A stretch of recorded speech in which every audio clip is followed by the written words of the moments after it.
cristianos, eventualmente tomamos caminos que nos llevan a derrotas. Tomamos caminos que nos llevan a situaciones en las que después decimos, ¿a qué horas me pasó a mí? ¿Por qué yo estoy metido en esto? ¿En qué momento me sucedió? Y yo sé que a veces hay gente que se queda trabada, ¿verdad? Pensando en qué momento fue que le sucedió, y empieza a hacer todos los análisis. Y está bien, para no volverlo a hacer. Pero lo más importante es que entendamos esto, y este sería el mensaje. Tal vez esta escritura debería ser el final, pero esto es lo que el Señor dice para cualquier situación en la que estemos pasando ahorita, cualquier situación que estemos pasando en la vida.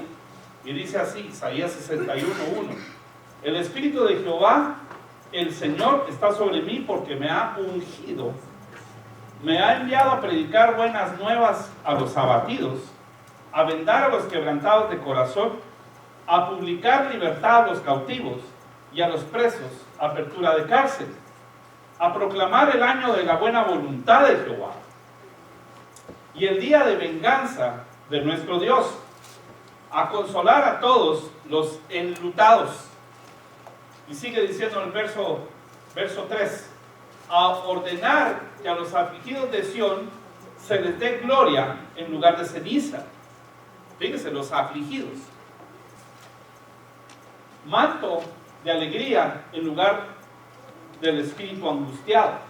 Y serán llamados árboles de justicia, plantío de Jehová, para gloria suya. Amén. Bueno, entonces lo que Dios quiere es librarnos de las situaciones en las que estamos metidos. Pero por error nuestro, por engaño del diablo, si quieren ustedes, para que le echemos la culpa a alguien, ¿verdad? Pero normalmente es por decisiones nuestras que a veces estamos metidos en problemas. Y el tema es de que a veces de veras nos sentimos como, ¿hasta dónde llegué, verdad? Les voy a dar ejemplos. Hay personas que de repente, pues cuando se convirtieron a Cristo, se enamoraron de Él. ¿Quiénes dicen amén? Y algo adentro pasó, que ni siquiera nos dimos cuenta, ¿verdad? Confesamos a Cristo y algo el Espíritu operó en nosotros, que empezó a hacernos sentir lo que antes no sentíamos por Él, a ser atraídos por las cosas de su reino, que antes no nos sentíamos atraídos, que más bien nos burlamos y le huíamos. Y de repente, algunos más que otros, pues nos enamoramos del Señor. Nuestras lágrimas vinieron a nuestros ojos, y de repente nos empezamos a meter en la iglesia, y en la iglesia empezamos a servir, y nos empezamos a juntar con los hermanitos, y nuestra vida cambió. Y nos convertimos en cristianos, nacidos de nuevo. Nuestros hábitos, costumbres y aún amistades empezaron a cambiar. De repente se empezaron a despertar dones en mi vida. Cuando sentí, estaba orando por gente, se estaba sanando. De repente empezamos a profetizar, y nosotros anhelábamos que viniera el domingo para ir a la iglesia, o tal vez otro día de estudio de la palabra durante la semana, pero nuestra vida empezó, nuestro gusto empezó a cambiar. Y empezamos a sentirnos, hermanos, empezamos a orar, a hacer tiempo para ponernos delante de la presencia de Dios, a leer la Biblia, que antes la gente no leía, ¿verdad? Y ahora un libro de más de 2000 páginas está leyendo porque tiene hambre y sed de justicia. Su vida cambió. Su vida cambió. Odia el pecado. Ya hasta le caen mal los chistes de los amigos. Ya a veces hasta se burlan y ya no se enoja. Dice, que se burlen, no importa, ya van a venir, yo de todas maneras estoy feliz en este reino. Y la gente empezó a criticarnos y a decirnos que nosotros éramos fanáticos, que éramos pilares de iglesia, si bien nos va, ¿verdad? Porque algunos nos dijeron ratas de iglesia. Fanáticos. Y subimos nuestro nivel espiritual, el conocimiento de Dios. ¿Y saben qué? Dios nos elevó a un grado en el que ya nos sentimos seguros, porque si ustedes y yo que hemos aceptado a Cristo nos morimos, pues nos vamos a ir a la presencia del Señor. ¿Sí? Amén. Nuestra alma se va a ir a descansar en paz. El cuerpo se va a ir a destruir, pero no importa. Dios nos va a traer un cuerpo nuevo y nos va a levantar de aquí un día, nos va a arrebatar de este lugar y nos va a sacar mientras componen este mundo, porque este mundo lo van a componer con fuego. Pero no se preocupen, porque ustedes y yo no venimos a este reino para que nos traten con fuego. Nosotros estamos metidos en el reino de Dios para que nos saquen de aquí mientras componen el mundo. Y van a ser una tierra nueva y cielos nuevos. Y entonces ahí nos vamos a juntar todos y vamos a decir, estaba duro allá, ¿verdad? Pero aquí ya estamos seguros en la eternidad. Sin enfermedad, sin lágrimas, un mejor cuerpo, sin grasa saturada, sin colesterol, un cuerpo perfecto, inmortal. Y si el Señor viene antes, no vamos a tener que morir. El Señor nos va a transformar y nos va a hacer eternos. ¿Están contentos por eso? Los veo menos dudosos ahí. Pero resulta, hermanos, que de repente hay gente que yo conozco. Bueno, digo conozco porque a veces le pasa a uno en cierta medida, ¿verdad? Que de repente ha tenido una vida donde todo el mundo hasta habla de él, pero ya habla de él en el sentido de ese sí lo cambiaron, ese sí Dios lo transformó. Si era requete bandido era, y Dios lo transformó en una persona pacífica, tan violento que era, y ahora es re pacífico. Antes tan desesperado y ahora tan paciente que es. Dirá una esposa, ¿verdad? Hasta con mi mamá es paciente. Pero de repente, hermanos, algo sucede en la vida. Tal vez ni se detuvo a meditar, pero de repente ya no llegó un día a la iglesia. Allá esto ya parece que estuviéramos hablando de los que no vinieron. Ya no llegó a la iglesia y se sintió mal. Ya no volvió a llegar otro día, se sintió mal también, pero alguien que tampoco va le dijo, no, pues es que lo que pasa es que hoy estabas muy fanatizado. Y no es tan malo. Lo que sucede es que se convierte en religión. Le empiezan a decir a uno, ¿verdad? No hay que ser tan religiosos. Y además de eso no hay que ser fanáticos. Y todo tiene que ser con medida. Bueno, ese es un parámetro que puso el mundo, no lo puso Dios. Ese es el criterio cultural religioso de una persona que está influenciada. Pero lo que sucede es que la persona por alguna razón se empezó a enfriar y le empieza a tomar rechazo y a sentir que todos los demás son religiosos y que ir a la iglesia muy seguido es demasiado religioso. El punto es de que entró, metió sus pies en los antiatrios en el mundo y se empezó a resbalar y no se dio cuenta en qué momento se empezó a enfriar y se empezó a alejar. Y ahora, aunque tal vez tenga razón de que Dios no está en cuatro paredes, tal vez tenga razón, pero ahora ya no siente lo mismo. Ya no se quebranta ante la presencia de Dios, ya no tiene sed de la palabra, le da igual si oye una alabanza o no la oye. Si llega otra vez a la iglesia, para poderse meter en la presencia de Dios tienen que pasar como 5 cantos, regaño de los hermanos, profecías, que otro ore por ellos y que lo estén motivando para que se pueda meter, y todavía le cuesta, y de repente entonces ya no le gusta la iglesia, se empieza a alejar, y cuando siente, hermanos, está en el desierto. No se dio cuenta en qué momento está parado en el desierto, donde tiene ahora 2 problemas. Uno, que ya no siente nada, ni siquiera atracción para ir a leer la Biblia, menos de juntarse con los hermanos. Hasta le caen mal los hermanos, que al principio lo llamaban, y se enoja porque lo llaman. Dice, ya me está molestando esto. Y también se enoja porque no lo llaman. La cosa es de que está hasta peleando con el cuerpo de Cristo. Y no sabe que está peleando con Dios. Porque los que se pelearon con Moisés, el Señor le dijo, no creas que están peleando contigo, están peleando conmigo, están rebeldes. Bueno, pero yo no vengo a juzgar a nadie, a decirle rebelde a nadie. Yo lo que estoy diciendo es que hay situaciones en la vida en que no sabemos en qué momento nos metemos, y cuando sentimos estamos metidos y ¿saben qué? Cristianos.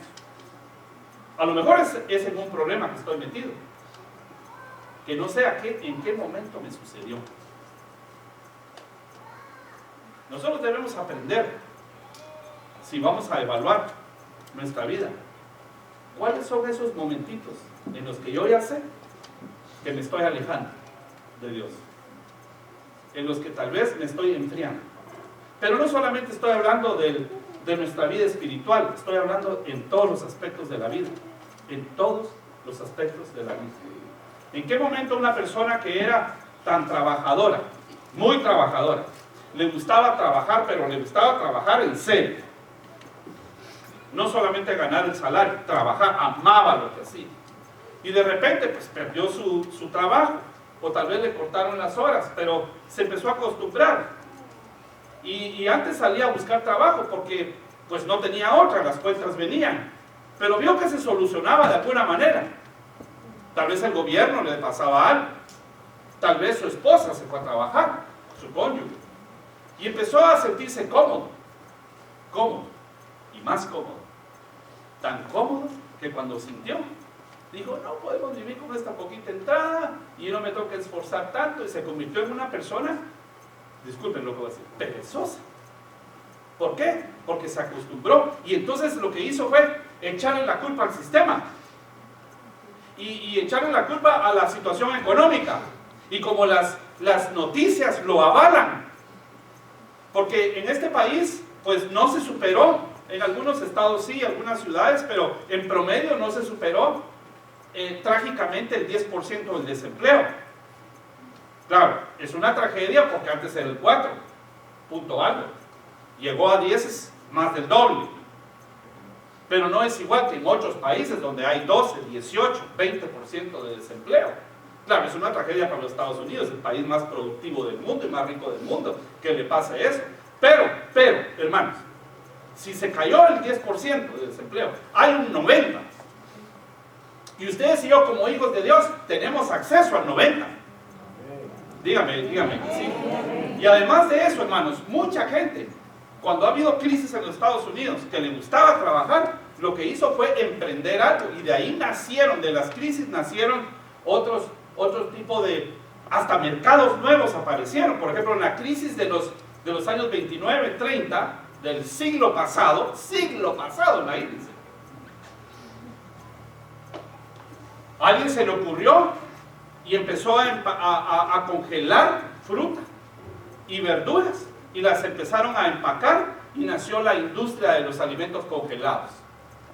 En España, cuando vino la crisis mundial, fue cuando se empezaron a levantar las construcciones de los edificios y hasta aún las ciudades, es decir, las municipalidades de cada ciudad, empezaron a trabajar duro para cambiar hasta el paisaje del país y se levantaron. Quiere decir, hermanos, que suceda lo que suceda alrededor nuestro, Dios tiene un plan específico y particular para cada uno de nosotros. Y Dios no quiere que nosotros quedemos destruidos con lo que está sucediendo en el mundo. Y menos que nos sintamos cómodos. Y todavía mucho menos que lo agarremos de excusa. Entonces nosotros no sabemos en qué momento nos metemos en problemas, hermanos. En qué momento empieza un hogar que empieza por la pareja de esposos a discutir, a pelear, a sentirse cómodo con las cosas que se dicen, a sentirse más cómodos cuando alguien ya subió la voz un poquito. Y a lo mejor, hermanos, miren, pues voy a ponerlo más trágico. A lo mejor hay una esposa o un esposo que son víctimas de violencia intrafamiliar. Tal vez no física, pero tal vez emocional. Y cuando siente, está como encarcelada. Por eso es que tenemos que leer Isaías 61 primero, porque Dios lo que quiere es sacarnos de esa cárcel, lo que quiere es ir al territorio donde estamos hundidos para sacarnos de ahí y ponernos en lugares que hasta los enemigos tengan que decir, Dios cómo lo bendice a ese. Eso es lo que Dios quiere para nosotros. Cualquiera que sea el área, vamos a ir a revisar algunas áreas y algunos ejemplos. Revisamos un poquito, vamos a leer el 4, solo porque después ya no voy a regresar ahí. Pero esto es lo que Dios quiere para ustedes y para mí. Dios quiere que nosotros podamos reedificar las ruinas antiguas. lo que yo ahora ya no siento, o lo que alguien ya no siente por el Señor, que quedó en ruinas, el Señor lo quiere reedificar y quiere que nos levantemos otra vez con el gozo de su salvación. El que perdió el gozo de la salvación, el Señor lo quiere recuperar. Ese es el punto. El que perdió el anhelo del amado, que lo recupere, para que esté pendiente que un día va a regresar el Señor Jesucristo. El que ya no se siente que el Espíritu lo llena, que esas ruinas que están envolviendo su corazón, pues sean quitados los escombros y que nazca otra vez su corazón para el Señor. Eso es lo que quiere para sus hijos.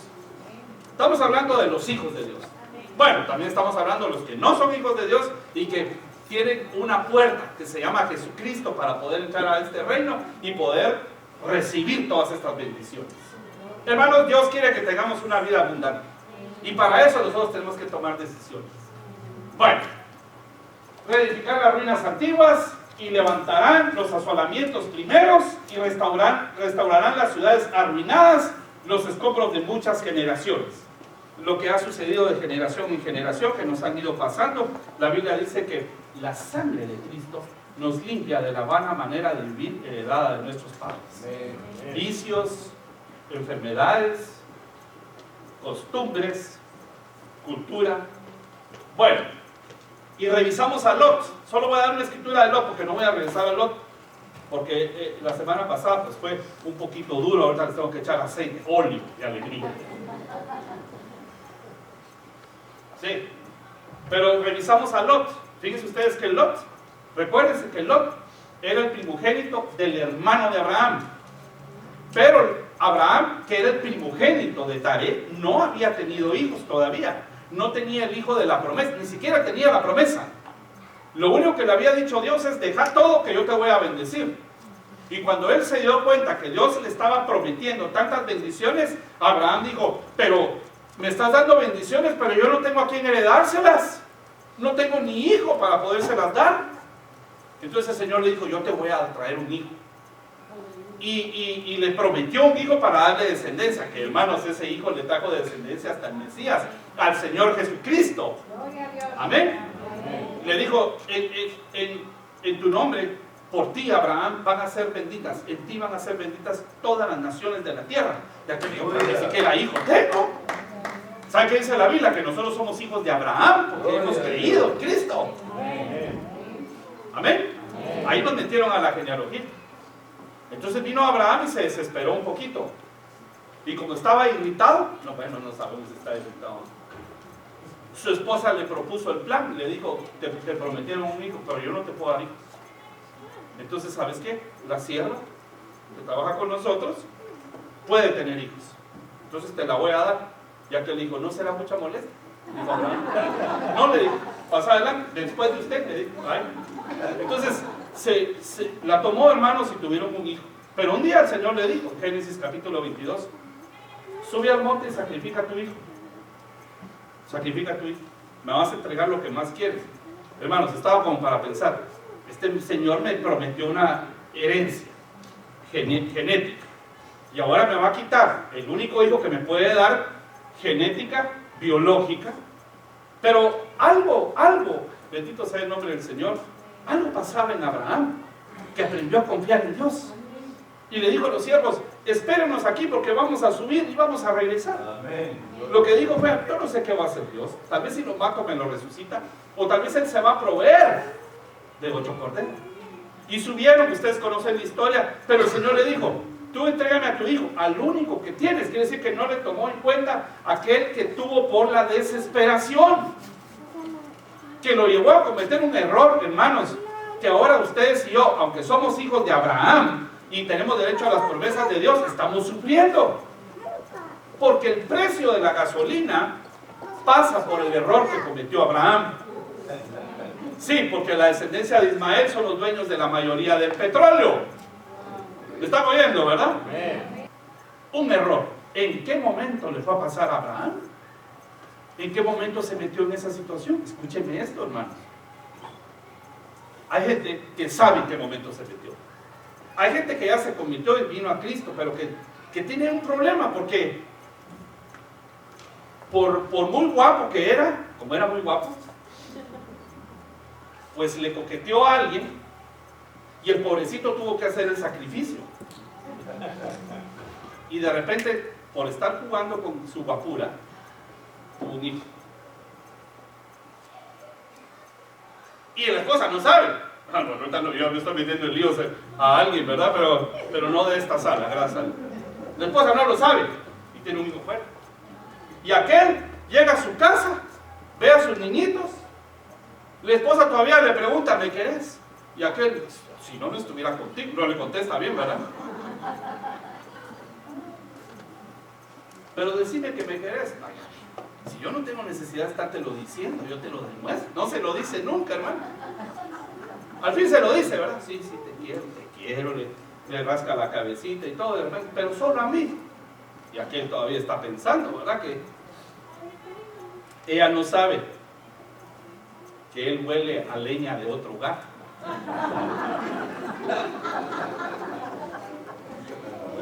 El punto, hermanos, el punto es que un día se lo tiene que decir. Pero se le va a armar un lío que aquel le está diciendo, pero ¿en qué momento me fue a meter en ese problema, hombre? Y está sufriendo, pero al fin se lo dice. Y las cosas no volvieron a ser igual. Claro, el hombre cambió. Ella lo perdonó. Ah, pero ella vive desconfiada. Ahora no lo deja solo, pero ni al baño lo deja ir solo. Está metido en un problema, hermanos. ¿A qué momento se fue a meter en ese problema? Bueno, estoy poniéndola suave porque hay algunos que decidieron mejor irse con la otra y tuvieron otro hijo. Pero lo mismo le pasó con ese, se fue con otra y tuvo otro hijo. ¿En qué momento se fue a meter a tener tantos hijos en la calle? Estamos hablando con unos que no vinieron de plano, ¿verdad? Pero a todos nos ha pasado algo, hermanos, en los que nosotros decimos, ¿en qué momento me pasó? A Abraham le pasó y todavía estamos pagando las consecuencias. Pero Lot creció con Abraham. Él lo instruyó. Él enseñó incluso a trabajar. Y se convirtió casi él era el primogénito de todo el patriarcado, por decirlo así, de Taré. Porque era el primer muchachito, hermanos, porque se murió Arán, su papá. Y Abraham lo agarró de hijo. Le dijo, no, aquí vámonos todos y nos llevamos a Lot. Y le compartió. Y Lot se volvió millonario. Se volvió millonario. Tan millonario y tan poderoso, porque el dinero y el poder a veces hacen que la gente se sienta muy suficiente. Entonces él dijo, no, yo ya puedo solo. Claro que puede solo. Pero no es el momento de separarse de Abraham. Sin embargo, sus pastores, hermanos, ya no cabían, imagínense las ovejas. Y empezaron a tener roces y un día dijeron, bueno, vamos a tener que separarnos. Y vino Lot y, bueno, Abraham, como siempre confiando en Dios, ¿verdad? No en los humanos. Le dijo, escoge el lugar que vos querrás. Entonces aquel vio el valle del Jordán, vio que era fértil y dijo, yo me voy para allá. Yo sé que está cerca Sodoma, pero no me importa, me voy a ir ahí. Yo ya me sé cuidar solito, soy suficientemente fuerte en lo espiritual para ir al mundo y recorrerlo. Y se fue. Y ahí empezó a levantarse más todavía de lo que ya estaba. Y dice la Biblia, hermanos, tal vez este es el versículo, porque este es uno de los puntos. ¿En qué momento le pasó a Lot todo esto? Leímos en 2 de Pedro que Lot es un hombre justo. ¿De acuerdo? ¿Recuerdan? Es un hombre justo, la Biblia le llama justo. Quiere decir que el hombre se recuperó con Dios. Le llaman el justo Lot. Y le llaman 3 veces el justo Lot. Y todavía dice que él es justo en su alma. Por lo tanto, justo es, Lot es justo, y ahí va a ser justo es Lot. Lot es justo en su alma, en su espíritu y en su cuerpo, delante de Dios. 3 veces. Justo le llama la Biblia, al final de todo. Se recuperó. Pero el hombre no pudo recuperar a su esposa. Perdió a sus hijos varones. Y sus hijas, aunque las sacó de ahí, hermanos, venían más contaminadas, que hasta lo emborracharon y tuvieron hijos con él. Y el Señor tuvo que borrar esas generaciones y dijo, todos los que nazcan en Moab, porque Moab se llamaba el hijo que tuvieron Lot con sus hijas, y dijo, son malditos, todo el que es moabita es maldito. Por ese incesto, por lo que hicieron. Sin embargo, ustedes saben que Dios siempre tiene una puerta de gracia, ¿no es cierto? Porque el Señor un día dejó entrar a Ruth, que es moabita, y la metió en las generaciones y genealogías, según Mateo capítulo 1, del Señor Jesucristo. Quiere decir que Dios puede hacer de lo destruido, de lo maldito, de lo vil y despreciado, el Señor puede ir y levantar a cualquiera, hermanos. El Señor es el que levanta del polvo al pobre y del muladar al menesteroso. Así es Él. De donde estemos nos puede ir a traer y salvar. Yo no vengo a acusar, yo solo vengo a decirles, hermanos, tenemos que vigilar y ver que no tomar una decisión en un punto crucial en donde después digamos, ¿en qué momento me metí en esto? ¿En qué momento fui a parar así? Bueno, no es para lamentarse, es porque Dios puede recuperar todo. Eso es lo que dice ahí, ¿verdad? Que puede recuperar, puede reedificar, puede restablecer, edificar nuevamente. Es un Dios bueno. Es un Dios bueno y poderoso, que nos ama y que a veces hasta nos consiente en nuestras cosas, hermanos. Bueno, entonces miren lo que dice capítulo 13, verso 12.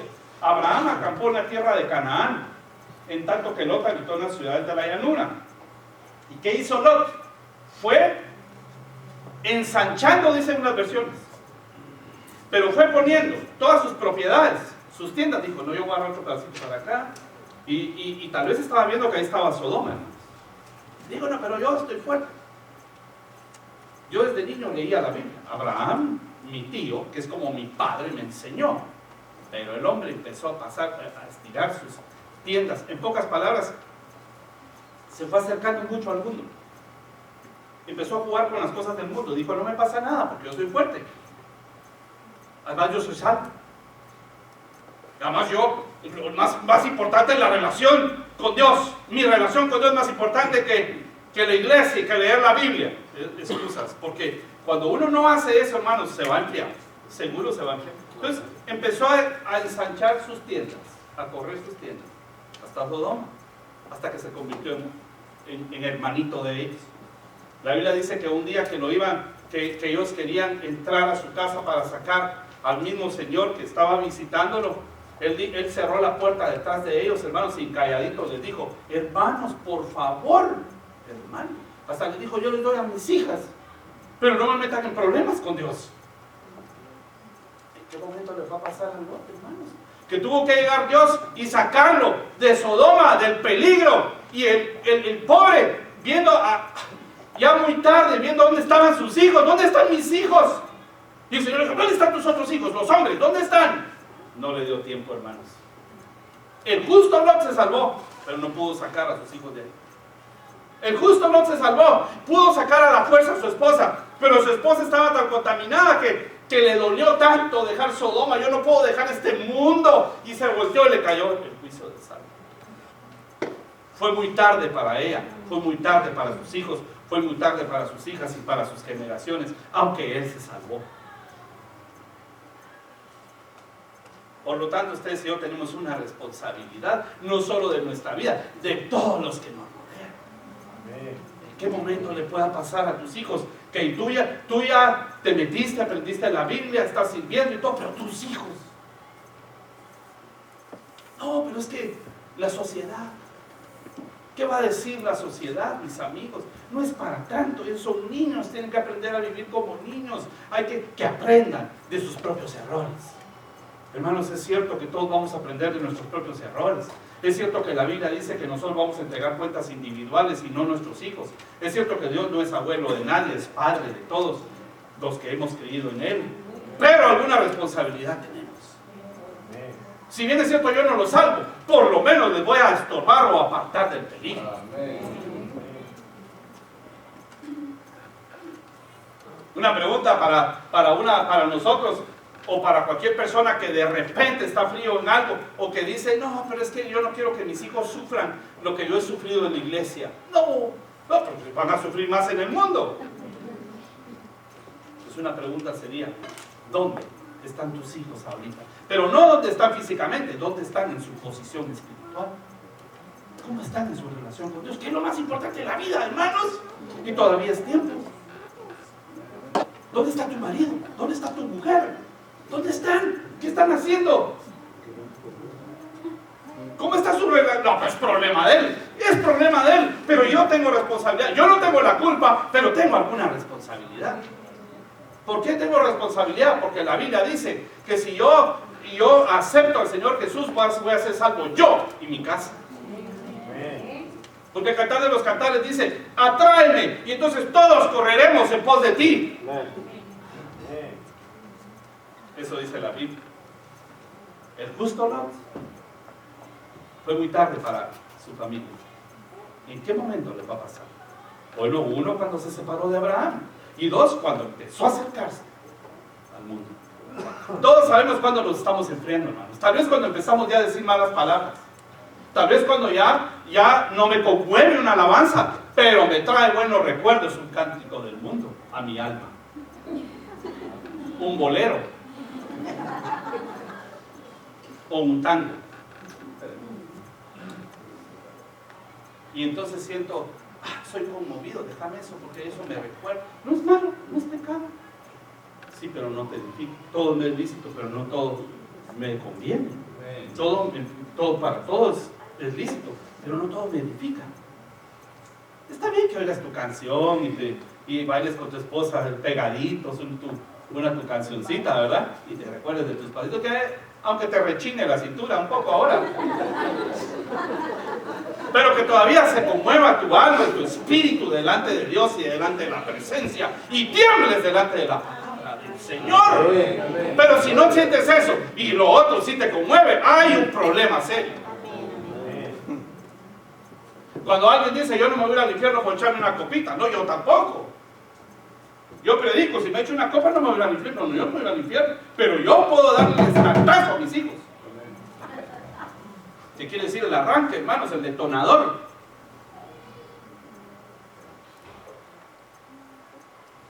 Porque hay familias, ¿verdad? No voy a hablar de mi familia yo mal, porque no puedo hablar mal de mi familia. Pero algunos vecinos que conocí. ¿Por qué está tomando? Este no tiene edad. Y el papá teniendo una cerveza con la mano, hermanos.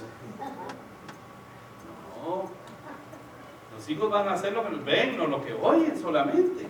Bueno, pero no hablemos mal de esto, porque no estamos hablando de ninguno que le gusta sus copas. No estamos hablando de eso. Estamos hablando de en qué momento alguien, por empezar a tomarse unas cervecitas, terminó de borracho. ¿Otra vez? Yo se los digo porque yo cuando me convertí, vamos a seguir adelante. Cuando yo me convertí, hermanos, yo dije, aquí está ya lo que yo ni siquiera había pedido, pero que seguro mi espíritu estaba anhelando. Yo estaba enamorado del Señor y como al año, hermanos, me fui solito de viaje en mi trabajo y me junté con un amigo de la infancia. Y nos fuimos a comer, con los encargados de compras de un hospital, porque éramos visitadores médicos. Estábamos comiendo y aquel dijo, tráigame un whisky, dijo él. Entonces le dije, tráigame una Coca-Cola. Entonces dijo él, tomate aunque sea un vinito. Yo nunca tomé vino, hermanos. Dije, ¿sabe qué? Tráigame un vino, pues eso no me hace daño. Un vino.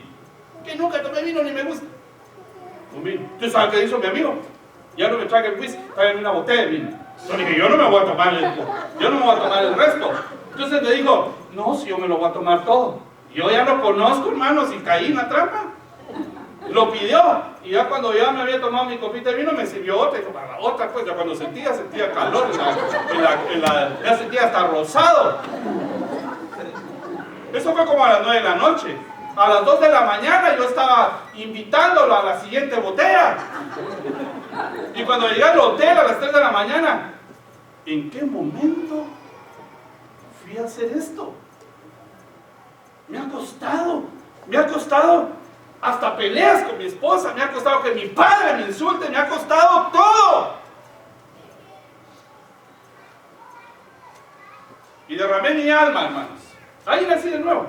Empecé a derramar mi alma, a decir, Señor, ¿por qué hice esto? No sé en qué momento. De tanto llorar, como por una hora, se me quitó la borrachera. Me fui a acostar, me levanté a las 7 de la mañana y me largué ahí. Me dijo, espérame, me dijo mi amigo. No, yo con vos yo no quiero, pero ni a la esquina otra vez. Todavía es mi gran amigo. Solo que ahora hablamos de otras cosas. Porque ¿saben qué? Si tú te mantienes firme, tus amigos van a venir. Ellos se burlaban. ¿Y saben qué le decía a mi esposa? Le decían, culpa suya. Nos dejó. ¿Saben hasta qué le dijo? Voy a decir algo que tal vez no sea que es algo grosero. Un día un amigo le dijo, usted volvió maricón a este. Eso es mala palabra. Me pongo con mi termómetro el que me dice.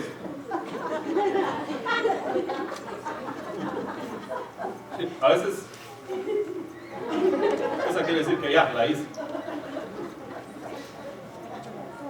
Usted lo arruinó a este muchacho. Hermanos, uno no sabe en qué momento, por tomar una mala decisión, terminó en un ambiente que no debió haber entrado nunca. Pero nunca es tarde. Nunca es tarde. Dios puede llegar como llegó por Dios. La Biblia dice en ángeles. Yo no creo que ellos sean ángeles. Dicen en las letritas en negría, dice los ángeles que fueron a visitar a Lot. Pero el capítulo 18 lo que dice es que Dios se le apareció a Abraham en el encinar de Mamre. Y dice que él vio a los 3 seres que venían y se postró y dijo, Señor. Quiere decir que vio al Padre, al Hijo y al Espíritu Santo. Uno de ellos se quedó con Abraham y 2 bajaron. Igual que el Padre se quedó arriba y Cristo y el Espíritu Santo bajaron a la tierra. El mismo Dios lo fue a sacar de Sodoma, hermanos. Porque Él es el que nos puede sacar de donde estemos. No importa que estemos viviendo, Él nos puede ir a visitar y levantarnos de nuevo. Eso es lo que quiere Dios. Él no quiere que nos quedemos destruidos en Sodoma. Pero, por favor, que no sea tarde para los que nos rodean. Por favor, que no sea tarde para los que amamos. Ustedes van a decir, pero ahora ya es tarde. No, no es tarde. Ustedes pueden interceder. Señor, por favor, como Abraham, si tan solo 2 que se conviertan, 10 que se conviertan. Eso le pasó a Lot. Pero quería enseñarles esta grafiquita, hermanos. Esta grafiquita se usa en términos de negocio. Por ejemplo, cuando se miden las ventas, digamos que la línea horizontal, que son las X, va a marcar el tiempo, los años de las ventas. Y la línea de la Y, que es la vertical, va a marcar la cantidad de ventas. Y entonces vemos que cuando empezamos a vender, crece, hasta donde encuentran ustedes la X. Pero de repente, esta línea que es convexa, se empieza a convertir en cóncava. Pero ustedes noten que sigue creciendo. Sigue creciendo después de la X todavía un poquito más. Pero ya la tendencia es que se hace cóncava. Por lo tanto, el pronóstico es de que se caigan las ventas. Bueno, esos serán los negocios, para los que quieran tomarlo en este sentido. Se llama el punto de inflexión. Entonces, en la vida tenemos puntos de inflexión. Por ejemplo, un punto de inflexión es cuando yo me siento con mi amigo y pido mi Coca-Cola. ¿Por qué no me mantuve firme con la Coca-Cola? Punto de inflexión. Si yo me mantengo con la Coca-Cola, no me pasa lo que me pasó y no caigo en la curva cóncava. ¿Sí? Cuando alguien dijo no, hay que aprender a decir no a veces, ¿verdad? Dijo no se metió en el problema. Sara, cuando se le ofreció a Abraham, él debe haber dicho no, porque él era un hombre de fe, ¿sí o no? Está demostrado. Jehová le probó la fe. Él pudo haber dicho, no, Sari, muchas gracias. ¿Cómo vas a creer si tú sos mi única mujer, mi esposa? Si Dios prometió, Dios nos lo va a dar. Por favor, no estés dudando, Sara, no dudes. Punto de inflexión. Punto de inflexión para Lot. Se separó de Abraham, empezó a hacer sus cartas hacia Sodoma. Entonces, ¿cuándo es tu punto de inflexión? Cuando empiezas a decir malas palabras, cuando empiezas a gritar en tu casa, cuando empiezas a tomarte una copa, cuando empiezas a hacer violencia, cuando te empiezas a apartar de la iglesia. Punto de inflexión, hermanos. Unos no podemos estar sin venir a la iglesia, no podemos. Literalmente, ¿por qué? Porque nos conocemos. Sabemos cómo vamos a terminar. Ya no, porque serás borracho, pero yo no. No, hermanos, si no estamos hablando solamente de eso, estamos hablando de alguien que no sé qué, porque al borracho se le nota, pero hay otros que nunca se emborracharon y nunca cambiaron y se quedaron de orgullosos,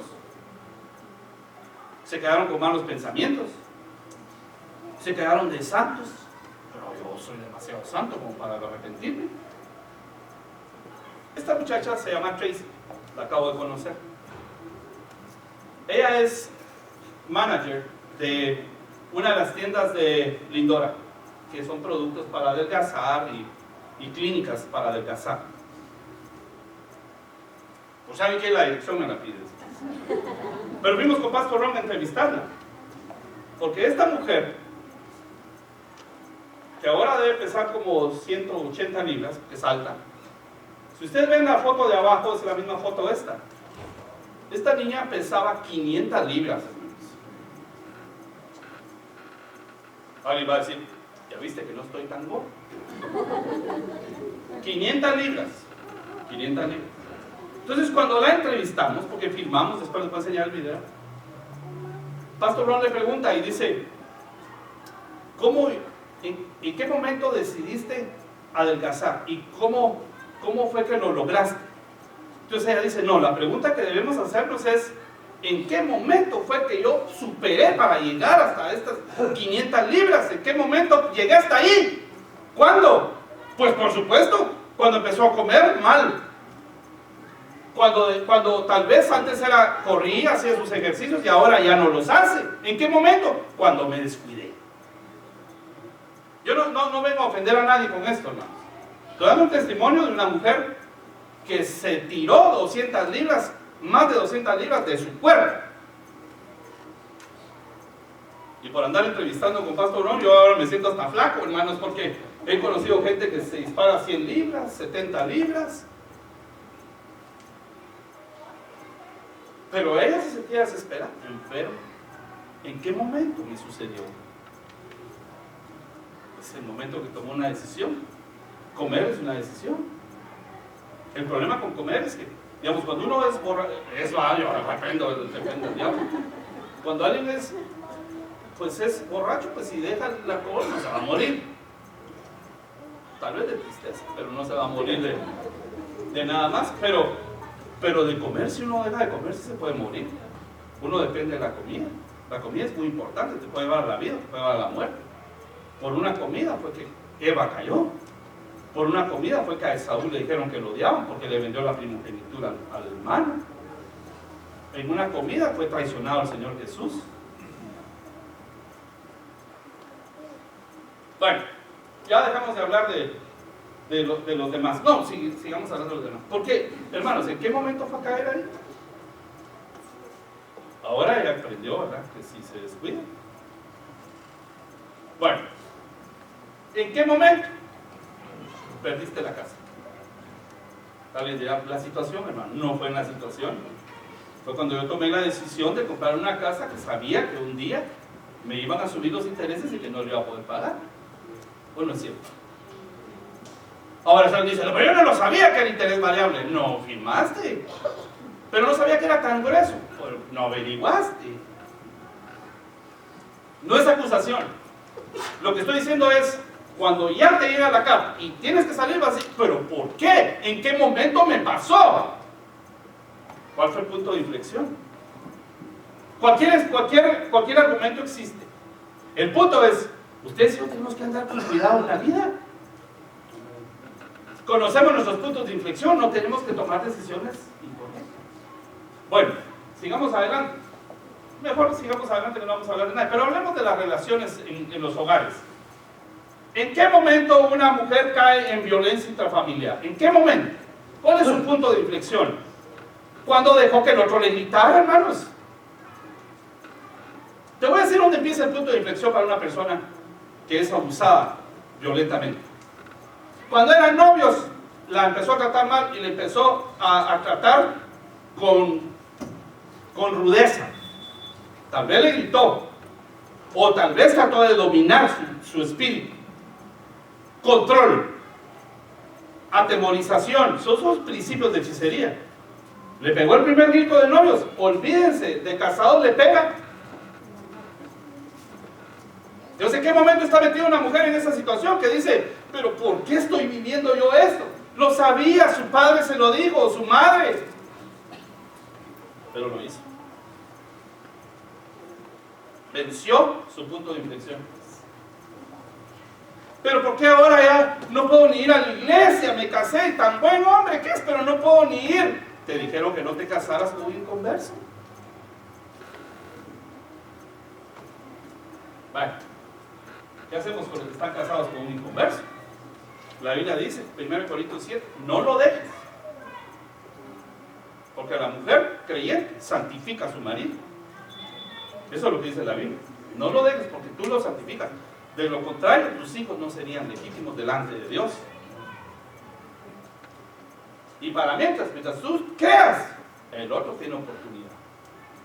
¿Por qué? Porque tarde o temprano yo lo he visto en mi casa, lo he visto con mi padre, que era el único que se quedó, ya todos nos habíamos convertido, y él llegaba al fin, iba a dejar a mi mamá a la puerta de la iglesia, hasta que de repente se empezó a quedar en la puerta para oír, y cuando sintió, yo lo vi llorar. Nunca había llorado, solo lo vi llorar cuando se murió su papá, una lágrima, y cuando me vio se la limpió. Ese día lo vi llorar como niño. Le entregó la vida al Señor, lloraba hasta que mía. Así es como Dios opera, ¿verdad? Es fiel.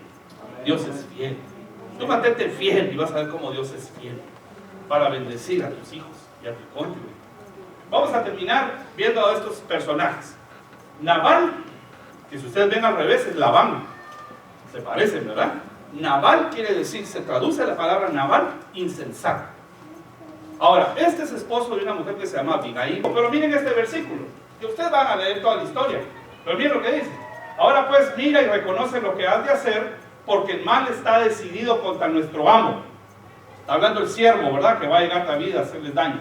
Y contra toda su casa, pues él es un hombre de tan mal carácter que no hay quien le pueda hablar.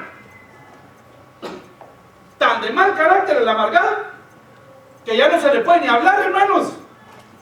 El hogar no empezó así. Él empezó diciéndole cosas bonitas al oído a la mujer. Tuvieron hijos porque son esposos, porque se amaban, entre comillas. Pero ahora no se le puede ni hablar. ¿En qué momento les va a suceder a Abigail, hermanos? Fue porque ella permitió que pasara todo esto. ¿En qué momento le sucedió? Y ahora miren el problema que está. Bueno, vamos a seguir adelante. Le voy a leer otro versículo de Nabal, pues, 25.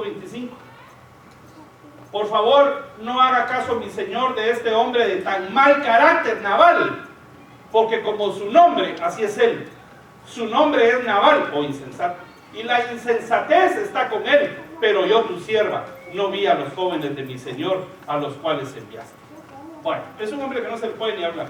Ahora miren ustedes a David, el hombre que Dios encontró conforme a su corazón. Tenía un corazón conforme al corazón de Jehová.